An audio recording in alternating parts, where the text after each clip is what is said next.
Bonjour et bienvenue au fond de l'espace Gantner.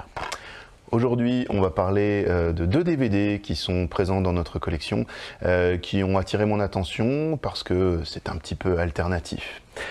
Alors, on va s'intéresser tout d'abord à un petit documentaire tout à fait passionnant d'un certain Francis Vadillo qui s'était déjà fait connaître pour un documentaire qu'il avait fait en suivant l'illustrateur français Matt Conture en 2011, et puis en 2014 il va tourner, suite à l'aventure qu'il avait eue avec Matt Conture, ce petit bijou qui s'appelle Underground, même Underground si on veut être un peu plus précis dans la prononciation.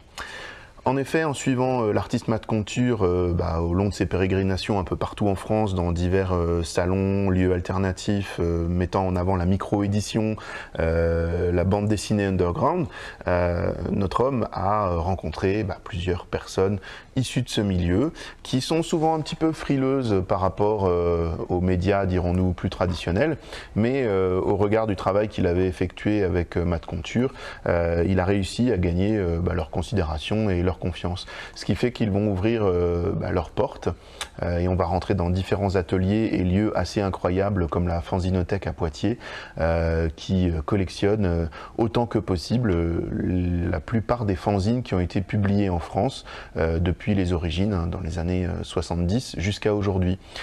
C'est donc un univers assez fascinant, assez personnel également, où on va rencontrer des génies qui vivent du RSA tout simplement, parce qu'ils ne s'inscrivent pour la plupart pas dans les réseaux traditionnels du commerce de l'édition, et ils gardent, ce faisant, une certaine liberté et une touche particulière qui donne tout son charme à ce petit documentaire que je ne saurais trop vous recommander. On continue avec quelque chose de bien particulier également. Il s'agit d'un documentaire tourné par une Française qui s'appelle donc Marie Lauzier, qui s'est fait connaître pour avoir tourné des documentaires sur diverses personnalités du monde de l'art et de la musique, notamment Alan Vega, pour ceux à qui ça dit quelque chose. Et la voilà qui nous présente la balade de Genesis et Lady J. Alors Genesis, il s'agit en fait de l'artiste Genesis P. Orridge, qui s'est fait connaître dès les années 70 pour son investissement dans des projets comme Throbbing Gristle par exemple, Coom Transmission, Psychic TV. Bref, c'est un des artistes qui est à l'origine du mouvement de la musique industrielle et qui a toujours oscillé entre l'univers musical décalé et le monde de l'art, des happenings notamment. Il s'est fait une réputation assez extrême en Angleterre dans les années 1970.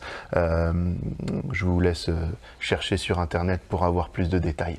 Mais il s'avère que notre Genesis P. Orridge va rencontrer à un moment donné de sa vie une jeune artiste qui s'appelait du coup Lady J, avec qui il va avoir une histoire d'amour assez incroyable, et on va les voir tous les deux suivre une démarche de transformation de leur corps qui les amène à se ressembler au final. Donc on va les voir suivre des opérations de chirurgie esthétique pour que l'un et l'autre finissent par ne faire plus qu'un même individu au sein d'un couple.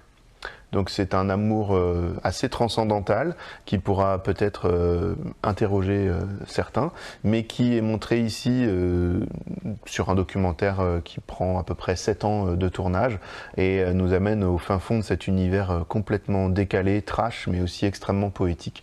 Je ne saurais que trop recommander le visionnage de cette espèce d'ovni au croisement de la musique, de l'art, et puis n'ayons pas peur des mots, d'une forme d'amour tout à fait unique au monde.